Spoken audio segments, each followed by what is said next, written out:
স্যান্তরিনিরই দুটো বিখ্যাত জায়গা হলো ইমরভিগলি এবং ফিরা। আজকে ইমরভিগলি থেকে পুরো রাস্তা কেন্দ্র করে আমাদের যাত্রা হবে ফিরার উদ্দেশ্যে।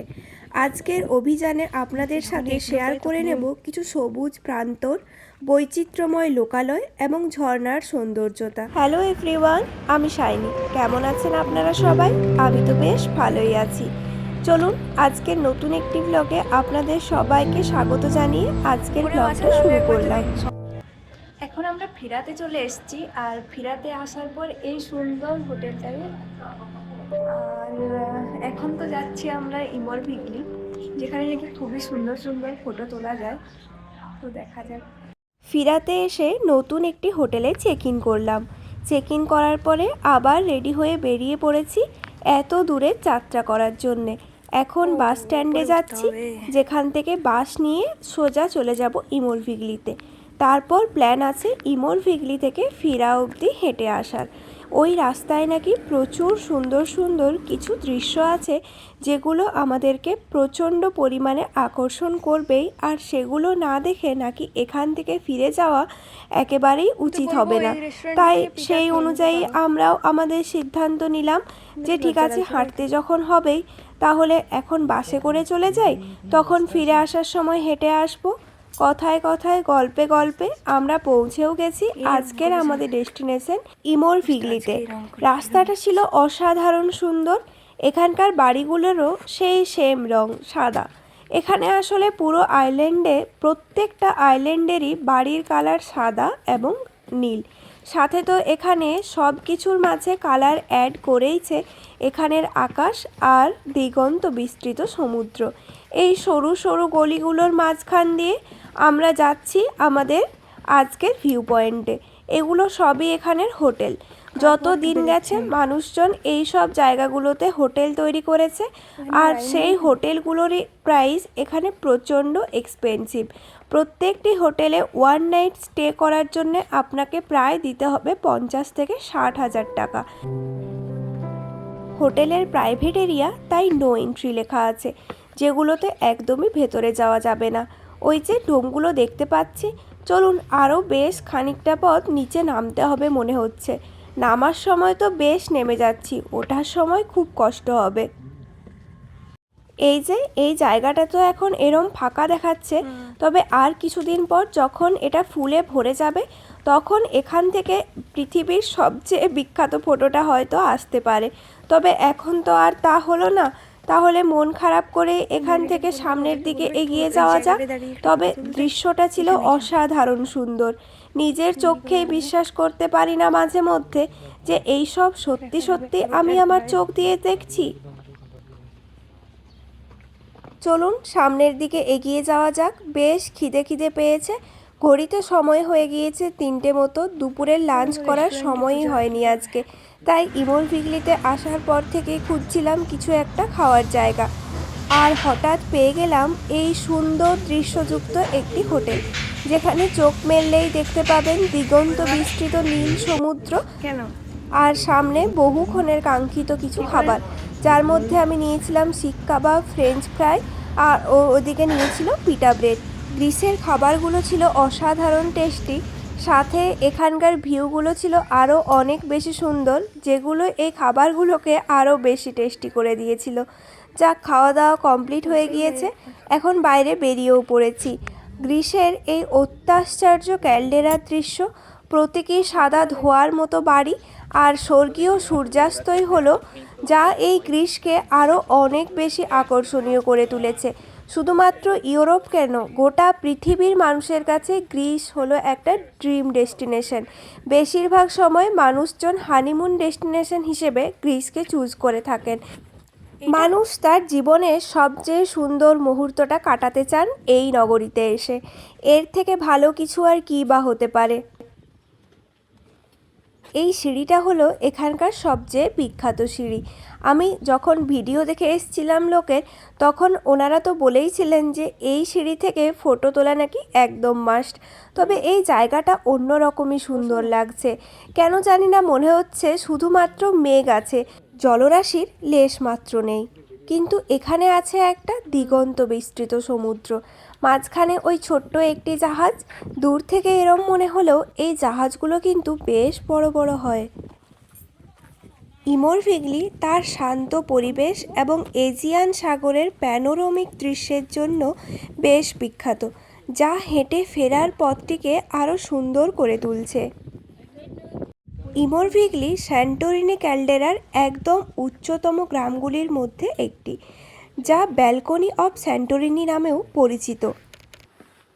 এখান থেকে সূর্যোদয় এবং সূর্যাস্তের দৃশ্য মনোমুগ্ধ করে তোলে। এখন তো দুপুর হয়ে গেছে, যার জন্য একটু রোদটা বেশি লাগছে, তাই গরম লাগছে।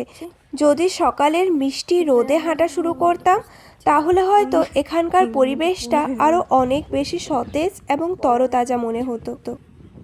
ইমোর ভিগলি থেকে ফিরা পর্যন্ত পুরো পথটি একদম ক্যালডেরার কিনারা অনুযায়ী আমরা যাচ্ছি। সাইডে সমুদ্র আর এক সাইডে সাদা বাড়ি। এখানকার পথটি সিমেন্ট দিয়ে বাঁধানো এবং ছোট ছোট পাথর দিয়ে তৈরি। হাঁটতে হাঁটতে আমরা পৌঁছে গেছি ফিরোস্তেফানিতে। ফিরোস্তেফানি ইমোর ভিগলি থেকে ফিরা যাওয়ার রাস্তাতেই পড়ে, যেখানে একটি ছোট্ট মতো বাজার আছে আর সেখানে প্রচুর রেস্টুরেন্ট এবং দোকানও চোখে পড়লো। এগুলো হলো এখানকার সব সুভেনিয়ারের দোকান। প্রত্যেকটি জায়গাতেই আপনি প্রচুর সুভেনিয়ার পেয়ে যাবেন এখানে, তবে সবই নীল সাদা কালারের এবং ইভিল আই তো এখানে থাকবেই।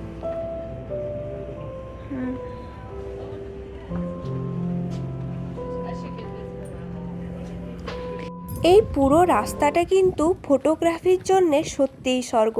প্রতিটি বাঁকে বাঁকে নতুন নতুন সুন্দর দৃশ্য আবিষ্কার করে চলেছি। যেখানেই দাঁড়াচ্ছি সেখানেই মনে হচ্ছে এর থেকে সুন্দর জায়গা হয়তো আর হয় না।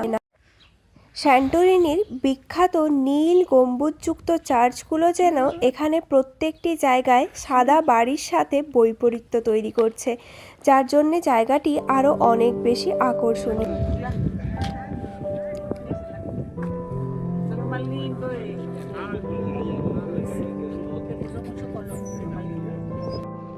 এই নীল সাগরের বুকে ভাসমান ছোট ছোট নৌকা বা দূরে যে সমস্ত জাহাজগুলো যাচ্ছে সেগুলো যেন দিগন্তের সাথে মিশে এক শান্ত চিত্র তৈরি করছে।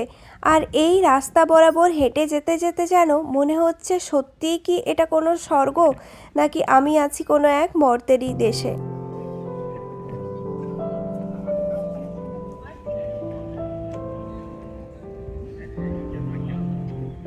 ক্যালডেরার ঢালে সারিবদ্ধভাবে সাজানো সাদা গ্রাম এবং বিলাসবহুল হোটেলগুলো এক অসাধারণ দৃশ্য তৈরি করেছে এই সমুদ্রের বুকে। ফিরা বা ইয়ার তুলনায় এই জায়গাটি বেশ নিরিবিলি এবং শান্ত।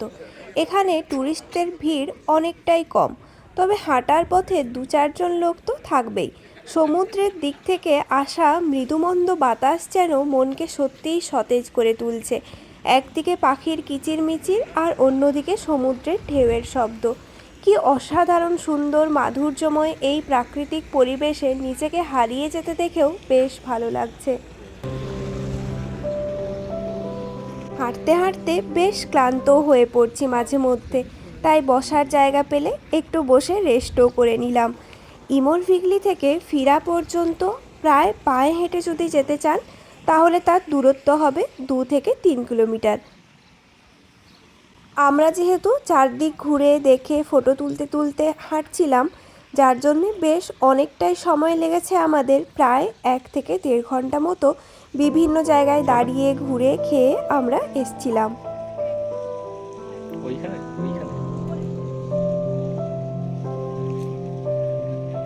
যতই সামনের দিকে এগিয়ে যাচ্ছি দেখি সুন্দরভাবে রাস্তা তৈরি করে রেখেছেন এনারা। করবেন নাই বা কেন, এগুলো সবই বিলাসবহুল হোটেল। এই হোটেলগুলো থেকে সুন্দর ক্যালডেরার ভিউর সাথে সানসেট বা সানরাইজ খুব ভালোভাবে উপভোগ করা যাবে। প্রথমে তো শুনে মনে হচ্ছিল কিভাবে এতটা রাস্তা হেঁটে আসব, তবে হাঁটতে হাঁটতে এই সুন্দর দৃশ্য উপভোগ করতে করতে কখন যে আমাদের গন্তব্যস্থলের কাছাকাছি চলে এসেছি তা বুঝতেই পারিনি। এই পুরো হাঁটার অভিজ্ঞতাটি সারা জীবনের জন্য স্মৃতিতে অমলিন হয়ে থাকবে। স্যান্টোরিনির প্রাকৃতিক সৌন্দর্য, স্থাপত্য এবং শান্ত পরিবেশের সাথে একাত্ম হওয়ায় এই সুযোগটি নিঃসন্দেহে এক অসাধারণ অভিজ্ঞতা। পথে তোলা ছবিগুলো বারবার সেই সুন্দর মুহূর্তগুলির কথা মনে করিয়ে দেবে।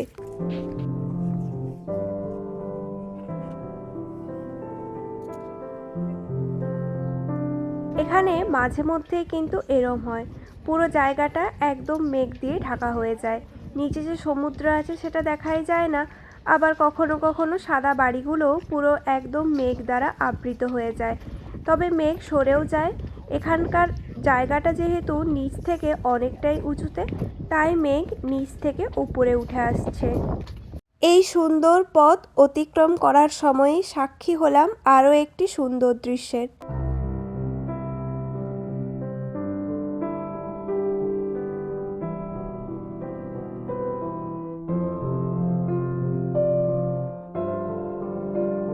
ক্যালডেরার বুকে পুরো স্যান্তোরিনি শহর ঢাকা হয়ে গিয়েছিল এই মেঘের মধ্যে। মেঘ সরে যাওয়ার পর পুরো শহরটাকে যেন মনে হতো তুষারের ন্যায় সাদা বরফ জমে রয়েছে।